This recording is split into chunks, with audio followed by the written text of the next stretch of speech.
மாப்பிளைக்கு தெரியாம தன்னுடைய உடலையே இன்னமொருத்தரோடு பகிர்ந்து கொள்வது என்றால் அது எவ்வளவு பெரிய பொல்லாத பாவமாக இருக்கும். கண்ணியமானவர்களே, கியாமத்துடைய நாளையில நாங்க எங்கும் ஓட முடியாது, எங்கும் ஒழிக்க முடியாது. இன்னா லில்லாஹி வ இன்னா இலைஹி ராஜிஊன் என்ற மையத்து செய்தியை கேள்விப்பட்ட நாங்க என்ன சொல்லுகிறோம்? நாங்க எல்லாரும் அல்லாஹ்வுக்குரியவர்கள், நாங்க நிச்சயமாக அவன் பக்கமே திரும்ப செல்வோம்.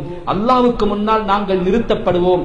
ஒவ்வொருத்தரும் அல்லாஹ்வுக்கு முன்னால் நின்றே ஆக வேண்டும். அதனாலதான் கியாமத்து நாள 50,000 வருஷங்களாக அல்லாஹ் வச்சிருக்கிறான்.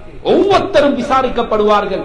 அந்த நேரத்துல கண்ணியமான தாய்மார்களே, ஸல்லல்லாஹு அலைஹி வஸல்லம் அவங்க சொன்னாங்க, ரொம்ப பயங்கரமான ஹதீஸ் பாருங்க.